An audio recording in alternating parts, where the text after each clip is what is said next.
Bonjour à tous, ça va bien ce matin? Bonjour à ceux qui sont avec nous ici au bâtiment de l'Église Le Sentier et aussi à ceux qui nous écoutent par Internet. Je suis content de vous avoir avec nous, même si vous n'êtes pas physiquement avec nous, vous êtes quand même avec nous en esprit. Et ça me fait plaisir de pouvoir prendre ce temps ce matin avec vous pour plonger dans les Écritures, examiner ce que la Bible nous enseigne sur... dans notre série qu'on continue, les séries dans le livre aux Hébreux, Jésus meilleur que tout. Jésus est plus grand que tout et c'est la continuité de cette série-là et d'un chapitre en particulier, probablement un des plus beaux chapitres de l'Épître et peut-être même du Nouveau Testament et je dirais même de la Bible en entier. Le chapitre 11 que pasteur Normand Joseph a commencé à exposer dimanche passé et j'ai le privilège de pouvoir continuer là où il a laissé dimanche passé. Pour ceux qui ne me connaissent pas, je m'appelle Alexandre Farley, je suis un des pasteurs ici à l'Église Le Sentier, la plupart du temps impliqué dans la musique et aussi aux études à l'université en ce moment, l'Université Saint-Paul à Ottawa. Donc j'ai beaucoup de responsabilités, mais beaucoup de choses à faire, mais c'est vrai que mes responsabilités ont diminué un petit peu depuis que j'ai commencé les études. J'étudie l'équivalent de 3 jours par semaine maintenant à l'université pour faire un doctorat en théologie.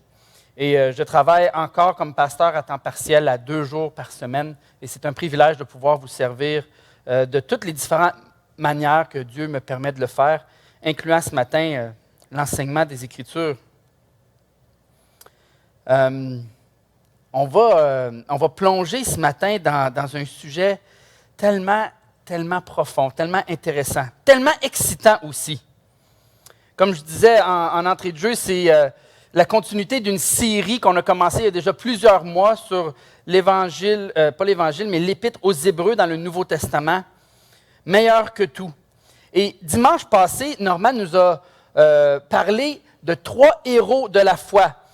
J'irai pas où Normand est allé là, avec le temple de la renommée, les chandails, parce que j'ai appris après dimanche que Normand avait fait des gaffes avec ça. Il n'a pas dit exactement les... Il était mêlé peut-être dans les dates, il était mêlé... Je ne sais pas. Moi, je n'irai pas là. Ça, je lui laisse. Peut-être dimanche prochain, quand il va venir faire la suite du chapitre 11, il va pouvoir corriger ses erreurs. J'ai décidé de ne pas aller là quand même. Mais Normand avait donné l'illustration que les héros dans le temple de la renommée du hockey, on prend leur numéro, leur chandail avec leur numéro, puis on les enlève dans le fond, puis on les accroche dans le temple de la renommée pour reconnaître à quel point ces gens-là ont fait des exploits. Et c'est un peu l'image qu'il avait donnée pour les héros dont on fait la liste dans le chapitre 11 de l'Épître aux Hébreux. Et Normand avait parlé de 3 héros qui nous enseignent 3 choses sur la foi authentique. Premièrement, la foi authentique donne son meilleur pour la gloire de Dieu.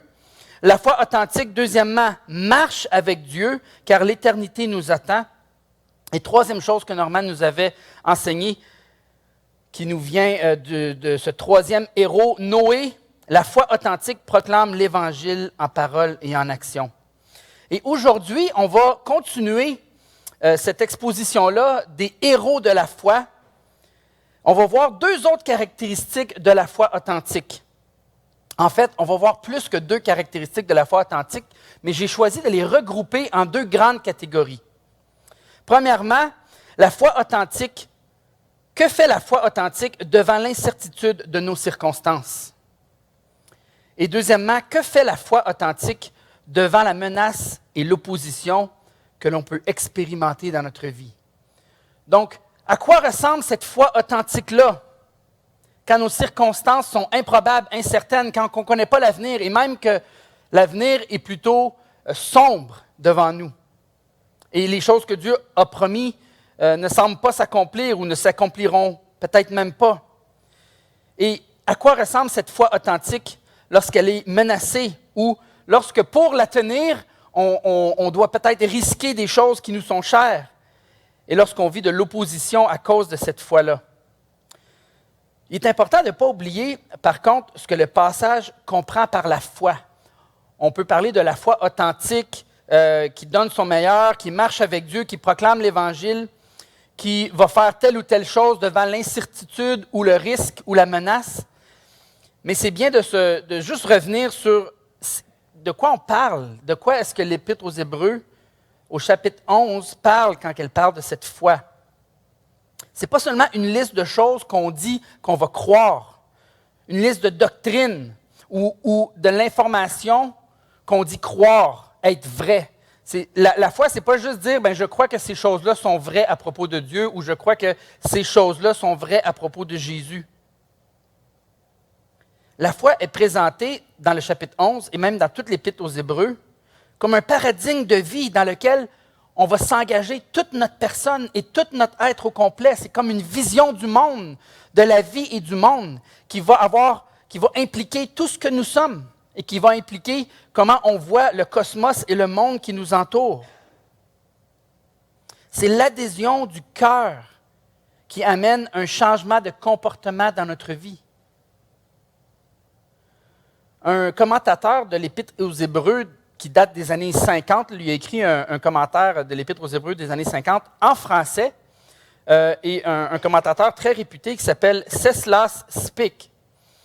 C'est rare d'avoir des érudits en français ou des commentaires en français qui sont vraiment de qualité. Puis pour l'Épître aux Hébreux, ça, c'en est un vraiment qui est reconnu par plusieurs qui l'ont suivi. Il a écrit son commentaire a été publié en 1952. Mais encore aujourd'hui, c'est une référence pour plusieurs commentateurs, même dans le milieu anglophone. Et lui avait écrit son commentaire en français. Et lui, il a dit quelque chose d'intéressant par rapport à la foi. Il a dit, c'est une attitude spirituelle où toute la personne prend position, s'engage vis-à-vis de Dieu et de ses promesses. Donc, ce n'est pas juste une série de choses à laquelle on va adhérer mentalement, comme on va acquiescer avec notre esprit ou notre intelligence, oui, je crois ça, oui, je crois ça. C'est certain qu'on peut exprimer notre foi par ce qu'on va appeler une confession de foi. L'Église de Sentier, on a une confession de foi. Vous pouvez la trouver sur notre site Internet. On peut avoir un credo qui liste différentes choses que nous croyons à propos de Dieu, de la Bible, de la vie. Mais la foi dont on parle ici, qui nous est illustrée et dont on a des exemples dans le chapitre 11 de l'Épître aux Hébreux, c'est une attitude spirituelle où toute la personne est engagée par rapport à la personne de Dieu et ses promesses. Toutes ces histoires sont pour nous une illustration de cette foi en action. Cette foi qui ne nous laisse pas inactifs. Mais une foi qui est, comme le verset 1 du chapitre 11 le dit, une ferme assurance des choses qu'on espère et la démonstration des choses qu'on ne voit pas. Ça va faire une différence dans notre vie, cette ferme assurance et cette démonstration des choses qu'on ne voit pas. Puis ces exemples-là et ces histoires-là cherchent à nous encourager à persévérer malgré l'incertitude de nos circonstances ou même la menace à laquelle on fait face. On va donc voir deux grandes sections dans ce chapitre, et on n'aura pas le temps, avec le temps qu'on a ce matin, là, d'aller en détail dans chacun de ces éléments-là. Mais deux grandes sections. Premièrement, la foi d'Abraham et ses descendants, qui sont des exemples d'une foi qui continue d'espérer, même quand tout semble incertain ou impossible. Et le deuxième groupe de personnes qu'on va voir sont la foi de Moïse et de ceux qui l'ont suivi, qui sont des exemples d'une foi qui pratique le bien et la justice, même quand elle est menacée ou qu'elle vit de l'opposition. Donc, on va lire ensemble Hébreux chapitre 11, versets 8 à 22. Et ce que je vais faire, c'est que je vais lire le texte, puis après ça, je vais faire des commentaires sur différentes sections qu'on a lues. Fait que si on lit, par exemple, dans Hébreux chapitre 11, à partir du verset 8, c'est par la foi qu'Abraham a obéi lorsque Dieu l'a appelé et qu'il est parti pour le pays qu'il devait recevoir en héritage. Et il est parti sans savoir où il allait. C'est par la foi qu'il est venu s'installer dans le pays promis comme dans un pays étranger.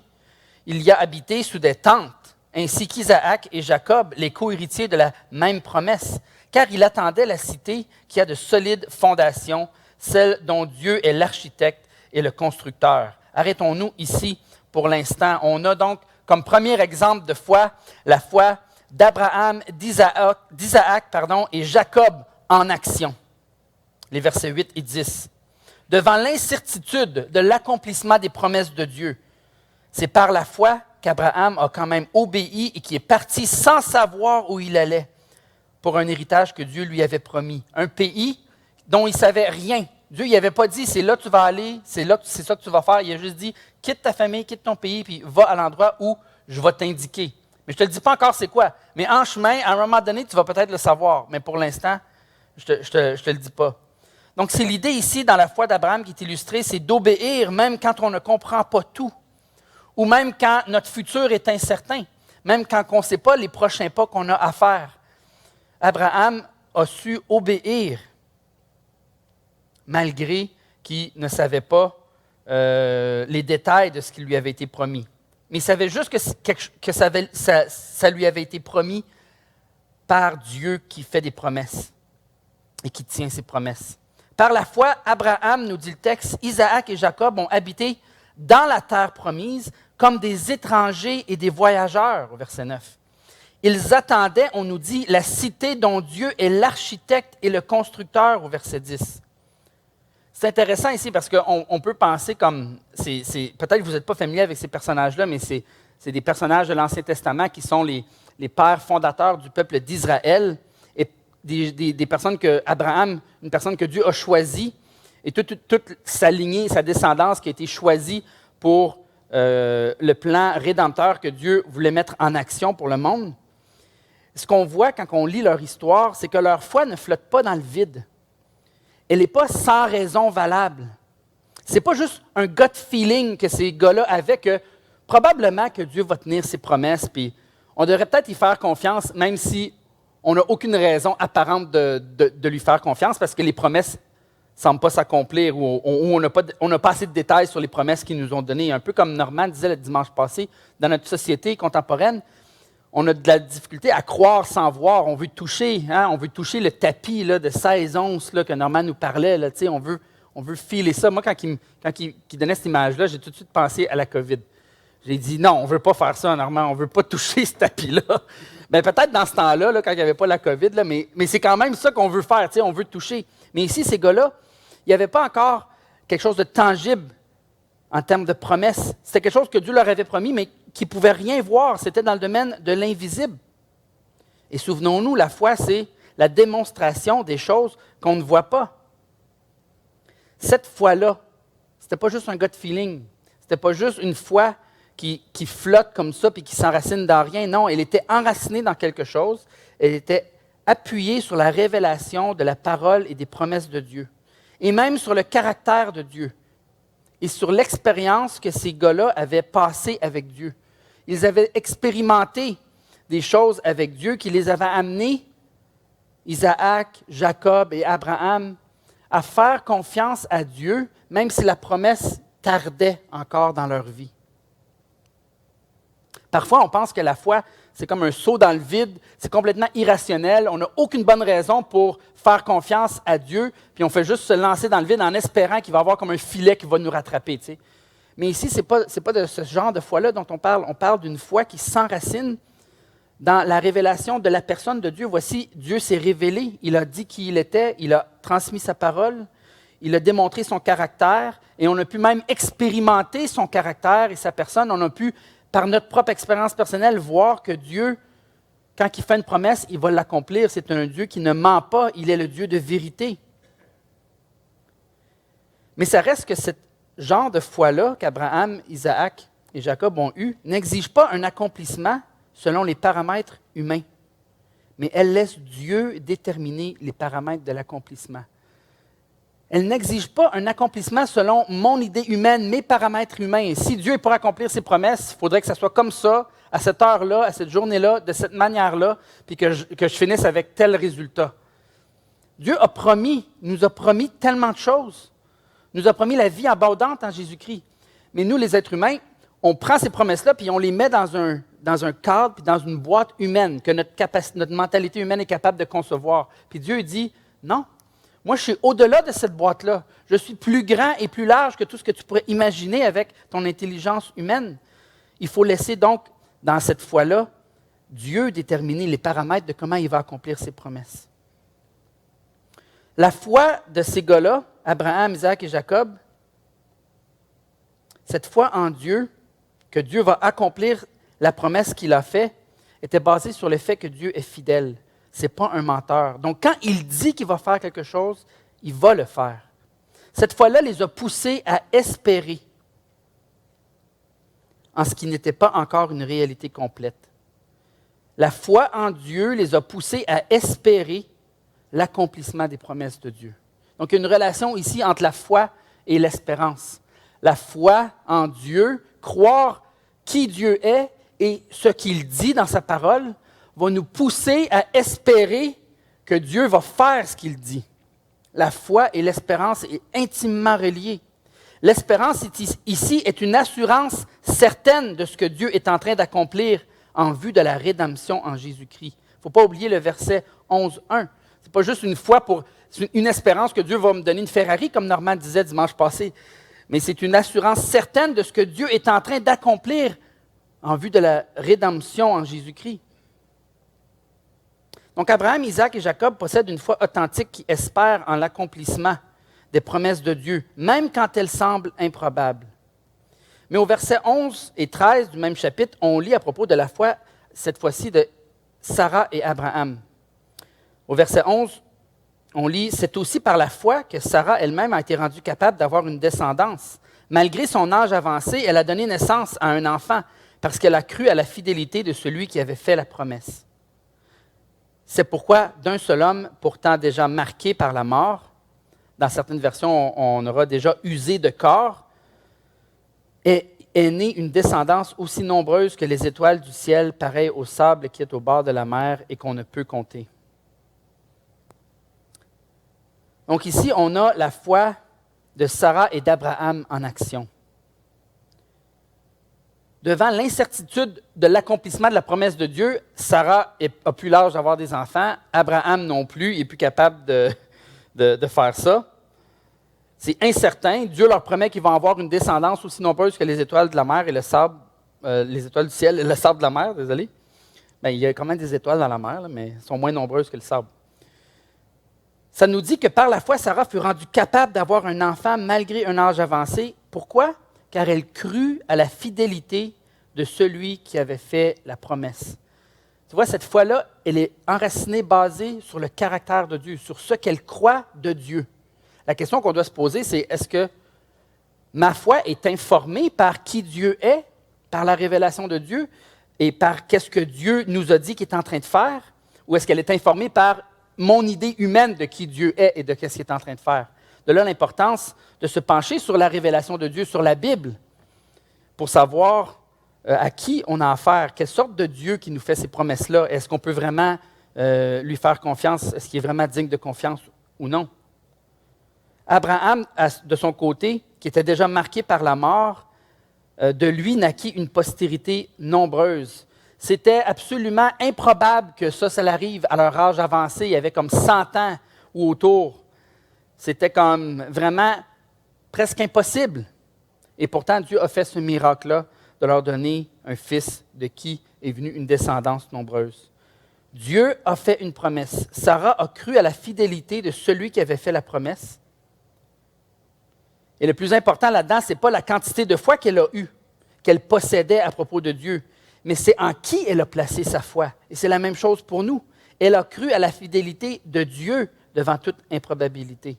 Versets 17 à 19, on ne va pas le lire, mais ici, c'est l'histoire d'Abraham avec Isaac qui a été prêt, Abraham, à offrir son fils unique, Isaac, lorsque Dieu lui a demandé. Abraham avait reçu la promesse, justement, d'avoir une descendance nombreuse et que cette descendance-là passerait par son fils unique, Isaac, mais son fils Isaac. Et à un moment donné, Dieu lui a demandé, pour le mettre à l'épreuve, d'aller sacrifier son fils, d'aller l'immoler, de prendre un couteau, puis lui trancher la gorge, puis de le tuer sur un autel. Puis le texte nous dit que par la foi, Abraham offrit Isaac, son fils, à la demande de Dieu. C'est où la logique de ça?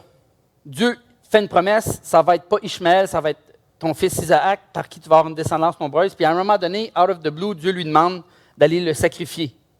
Le texte nous dit bien dans la Genèse que Dieu voulait le mettre à l'épreuve, voulait mettre sa foi à l'épreuve. Mais ce qu'on voit, c'est qu'Abraham avait une foi tellement grande dans qui Dieu était et ce qu'il disait et sa capacité qu'il était prêt à obéir, même quand il n'y avait aucune logique dans le commandement de Dieu. En tout cas, à ses yeux, en apparence, il n'y avait aucune logique. Croire que Dieu a une logique plus grande et plus sage que notre logique humaine, c'est quelque chose qui nous amène à vivre la foi d'Abraham. Ce que je veux dire, c'est que c'est ce qui a motivé Abraham à faire ce qu'il a fait.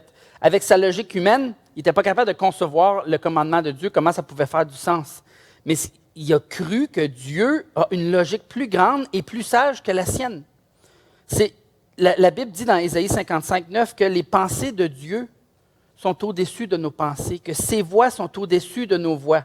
Et même dans 1 Corinthiens, chapitre 1, versets 21 à 25, on lit que la folie de Dieu est plus sage que la sagesse des hommes et que Dieu a choisi d'utiliser quelque chose qui, aux yeux humains, est complètement une folie pour nous sauver. La mort de Jésus à la croix, qui est un scandale pour les Juifs, puis qui est une folie pour les Grecs, nous dit 1 Corinthiens, chapitre 1. Mais Abraham a agi comme il l'a fait, prêt à sacrifier son fils, car il pensait que Dieu est assez puissant pour le ressusciter des morts. Et il a pu recouvrir son fils par une sorte de résurrection, parce que juste au moment où Abraham était sur le point de tuer son fils, l'ange de l'Éternel l'a arrêté. Et ce n'est pas que son fils Isaac est mort et ressuscité, mais c'était comme si, parce qu'il était sur le point de mourir. La foi d'Abraham ici démontre sa croyance que Dieu est grand et puissant pour faire des choses qui nous dépassent complètement. Il brise nos limites humaines d'entendement. Il croyait cela de Dieu au point de se soumettre et obéir à Dieu contre toute logique. On voit le même genre de foi avec Isaac, Jacob et Joseph dans les versets 20 à 21. La foi d'Isaac, de Jacob et de Joseph en action. On ne va pas lire les versets, mais ce qu'on voit ici, c'est que ces trois personnages-là, qui font partie de la descendance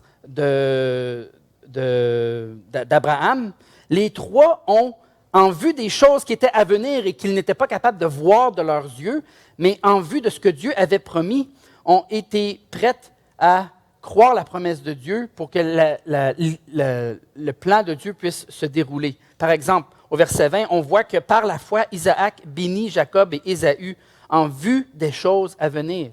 La démonstration des choses qu'on ne voit pas. Donc, c'est quoi qui est significatif là-dedans? C'est que Isaac n'était pas encore dans la terre promise. Il n'y avait pas encore une descendance comme les étoiles du ciel et comme le sable de la mer. Il y avait deux fils, Jacob et Ésaü. Mais il les a bénis avec la foi que Dieu était pour, à travers eux et leurs descendants, accomplir la promesse que Dieu avait faite. Au verset 21, par la foi, Jacob, mourant, bénit chacun des fils de Joseph. Et il adora appuyé sur l'extrémité de son bâton parce qu'il était rendu vieux. Encore une fois, Jacob, la même foi qui animait Isaac, a béni ses fils, croyant qu'un jour, à travers les fils de Joseph, Dieu était pour accomplir ses promesses.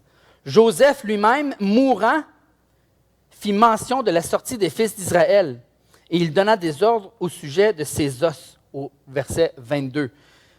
C'est intéressant, Jacob était mourant, rendu à la fin de sa vie.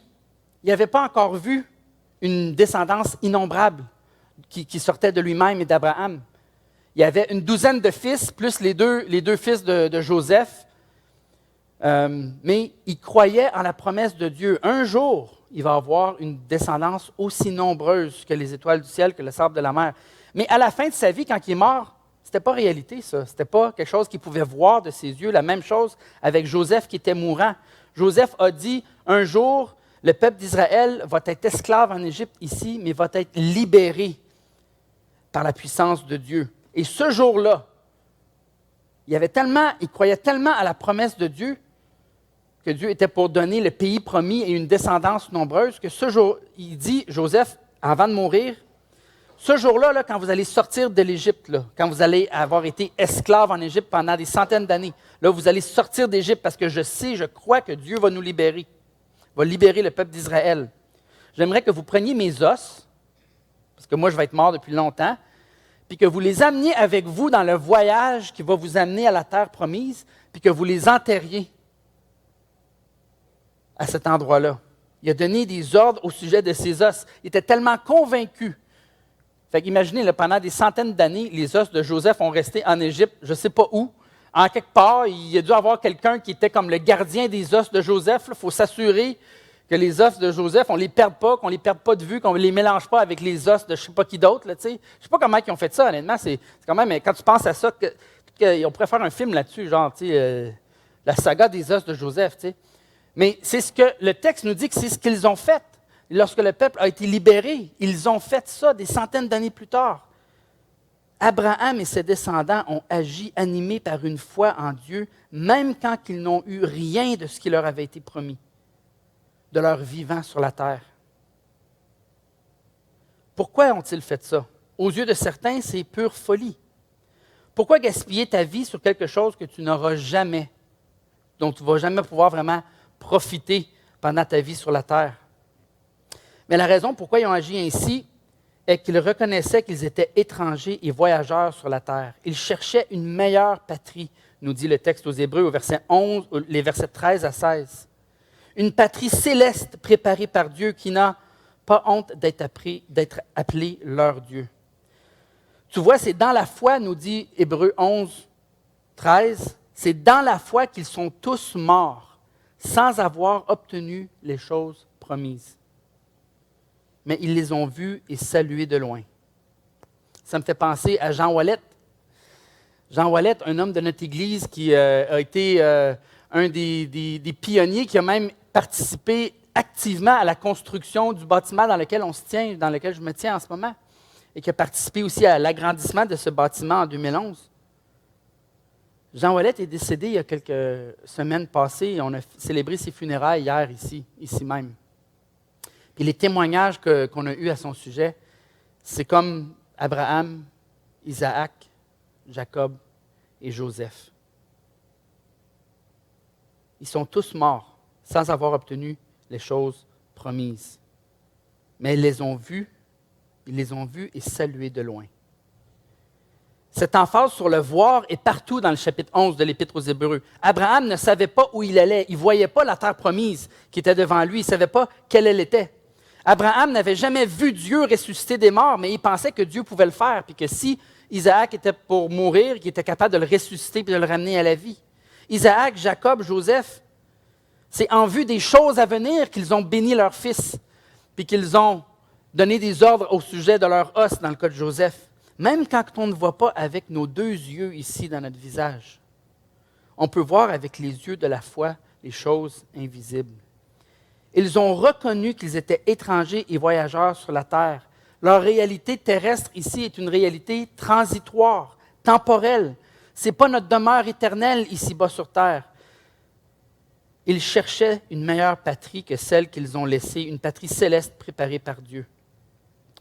Le texte nous dit, oui, ils cherchaient une patrie, ils cherchaient une maison, ils cherchaient comme de retourner à la maison, mon pays, ma patrie. Là où il y a ma famille. Et le texte nous dit, s'ils avaient eu la nostalgie de leur patrie terrestre, de leur maison d'où ils étaient partis, ils auraient pu retourner. Il y a eu amplement d'occasions, ces personnes-là, de retourner de Ur en Chaldée, où Abraham venait. Il aurait pu retourner, Abraham, quand il a envoyé un serviteur pour trouver une femme pour son fils Isaac. Il aurait pu dire, c'est quoi, je vais juste retourner dans mon pays, puis on va s'établir là, mais non. Même s'il n'y avait pas encore la promesse de Dieu, ce n'est pas cette patrie-là qu'il cherchait, ce n'est pas une patrie sur la terre qu'il cherchait. Il désirait une patrie céleste qui représente une réalité finale et éternelle, pas transitoire et temporelle. Leur vraie maison, leur vraie patrie n'était pas celle qu'ils ont quittée sur la terre, mais celle que tous les êtres humains ont quittée lors de la chute d'Adam et Ève dans le péché. Notre vraie patrie, frères et sœurs, on ne va pas la trouver ici sur la terre. Notre vraie patrie, dans les choses matérielles, les choses périssables, notre vraie patrie, c'est d'être dans la présence de Dieu, c'est d'être réconcilié avec Dieu, c'est d'être avec lui pour l'éternité. Et donc, Dieu n'a pas honte d'être appelé leur Dieu au verset 16. Il est appelé le Dieu d'Abraham, le Dieu d'Abraham, le Dieu d'Isaac et de Jacob. Pourquoi? À cause de leur foi en Dieu. Cette foi en Dieu était une démonstration qu'ils s'étaient attachés à Dieu. Et les actions que cette foi a provoquées démontraient qu'ils étaient vraiment des enfants de Dieu. Toutes ces histoires et personnages nous rappellent que la foi authentique espère en Dieu malgré l'incertitude. Elle est l'antidote à la déception de ne pas encore avoir ce qui a été promis. Et on n'aura pas le temps de le voir ce matin, mais il y a tout un deuxième groupe de personnes, peut-être Normand va pouvoir continuer cette section-là dimanche prochain, mais il y a tout un deuxième groupe de personnes, Moïse et ceux qui l'ont suivi, qui, de leur côté, ont démontré leur foi authentique en continuant à pratiquer le bien et la justice, même quand ils sont menacés à cause de cette foi-là et qu'ils vivent de l'opposition. Mais toi, ce matin, comment va ta foi ces jours-ci? Comment va ton espérance en Dieu? Espères-tu toujours en quoi que ce soit? Ta foi te donne-t-elle la résolution de faire le bien coûte que coûte, comme Moïse et ceux qui l'ont suivi? En quoi espères-tu si tu continues à espérer? Ce n'est pas évident parfois de continuer à espérer en Dieu. Même moi, je vis des épisodes dernièrement où la foi et l'espérance dans le futur et dans l'avenir est souvent mince. Et parfois, j'ai juste le goût d'abandonner. Quand je vis de l'opposition ou qu'il y a un risque à cause de ma foi, quand la peur m'envahit à cause de la foi qui m'anime. Puis, tu sais, on n'est pas les seuls à expérimenter des hauts et des bas dans la foi. C'est pour cela qu'on a besoin des exemples devant nos yeux. Des exemples comme ceux de Hébreux chapitre 11. Des exemples comme ceux de Jean Ouellet. Ces héros de la foi qu'on a regardés ce matin ont eu aussi des hauts et des bas dans la foi. Quand on regarde le temple de la renommée des héros de la foi, on voit juste leur exploit. Oui, ils ont fait des exploits, mais il ne faut pas penser que leur exemple est inaccessible. Parce que la plupart de ces personnages-là, mentionnés ici, malgré les exploits de foi qu'ils ont faits, ont aussi eu des épisodes dans leur vie où cette foi n'était pas très exemplaire. Donc, on a besoin d'être réaliste par rapport à eux, puis de ne pas les idéaliser au point où c'est comme plus accessible pour nous. On a besoin de reconnaître que la foi, c'est aussi une grâce de Dieu, comme toutes les autres choses que l'on reçoit de Dieu. Comme eux, on va vivre des hauts et des bas, des moments forts et des moments où notre foi va être plus faible. Mais l'important n'est pas où on est présentement par rapport à notre foi. L'important, c'est vers quoi on se dirige et vers quoi ou vers qui on pose les yeux. Spic, le commentateur dont je vous ai parlé tantôt, dit « Comment arriver à cette foi inébranlable dont Hébreux 10, 22 nous parle? Il écrit « C'est seulement par la contemplation. » Mais moi, je dis « Mais quelle sorte de contemplation? Contempler quoi? Contempler qui? » Et Spic répond « La foi s'accroît par la considération des exemples des grandes âmes croyantes, qui révèlent si nettement les desseins et la conduite ordinaire de Dieu vis-à-vis de ceux qui le cherchent. » Donc, on a besoin de voir et d'entendre ces exemples de l'Antiquité de Hébreux chapitre 11, comme on fait ce matin. Puis on a aussi besoin de voir des exemples contemporains. Par rapport à cela, j'aimerais ça vous encourager, dans les exemples contemporains qu'on a au milieu de nous, de suivre et de vous abonner à notre nouveau balado en parole et en action.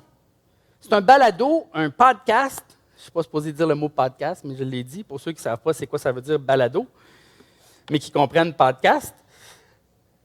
Ce balado cherche à faire exactement ce que Hébreux chapitre 11 fait, mais avec des héros de la foi de notre propre Église, puis des gens qui sont autour de nous. Puis vous pouvez aller sur égliselesentier.com pour accéder, puis vous inscrire à ce balado-là en parole et en action. J'ai écouté les épisodes qui sont là, et c'est tellement édifiant. Et ça va avoir ce même effet-là que la lecture de Hébreux chapitre 11 a sur nous. Spic, le commentateur en question, continue sa phrase en disant que la foi ne s'accroît pas seulement par la considération des exemples des grandes âmes croyantes, mais d'abord et avant tout par un regard attentivement fixé sur Jésus, source propre de la lumière divine éclairant les hommes. Donc notre foi s'enracine dans la personne et l'œuvre de Jésus-Christ. Notre foi devrait donc fixer les regards sur le passé, sur le fait que Jésus est venu une première fois pour tout accomplir afin que nous puissions être en relation avec Dieu et avoir la vie éternelle. Mais notre foi fixe aussi les yeux sur le futur, sur ce que Jésus a déjà commencé et qu'il promet qu'il accomplira complètement un jour lors de sa deuxième venue. Pour chaque exploit exposé dans Hébreux 11, Christ a accompli l'exploit en renversant la nature de l'exploit de foi. Abel a offert un sacrifice qui plut à Dieu. Christ, lui, s'est offert lui-même en sacrifice pour nous sauver. Enoch a été enlevé parce qu'il était agréable à Dieu. Christ est ressuscité et a été enlevé au ciel à cause de sa vie parfaite. Noé a bâti une arche pour sauver 8 personnes, alors que les autres ont péri, et il y était des millions. Christ a péri pour qu'en lui, la nouvelle arche, nous puissions être sauvés en grand nombre. Abraham a quitté son pays natal pour aller vers la terre promise. Christ, de son côté, a laissé sa gloire céleste pour venir sous la forme d'un homme, comme un étranger et voyageur, sans même, dit-il, avoir un endroit où poser sa tête, afin que nous puissions être acceptés dans la cité céleste, dans sa famille.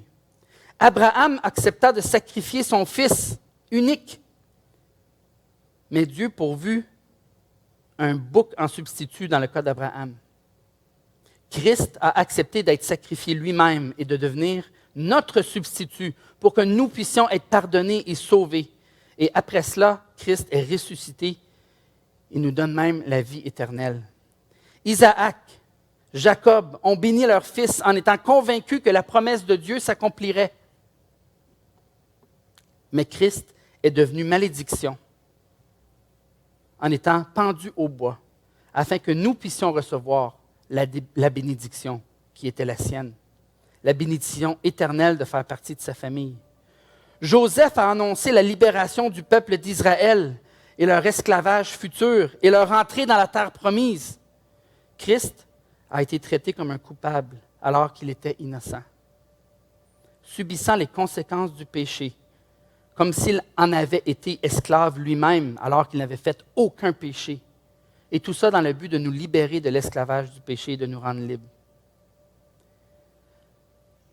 Entre la première et la deuxième venue de Christ, on est appelé par la foi à contempler son œuvre rédemptrice, afin qu'on puisse continuer à espérer, même quand tout nous semble impossible. Et afin qu'on puisse continuer à pratiquer le bien et la justice, même quand cela est risqué ou qu'on reçoive de l'opposition. Puis ma prière, c'est qu'on puisse, frères et sœurs, être animés de cette foi-là et contempler la gloire de Jésus et de tout ce qu'il a accompli pour nous, dont je viens de faire la liste là, à la fin. Là. Qu'on puisse le contempler et l'adorer pour qui il est. Et que ça puisse provoquer et générer en nous une foi aussi de qualité que celle d'Abraham, de Sarah, d'Isaac, de Jacob, de Joseph. Que Dieu fasse cette œuvre en nous. Amen.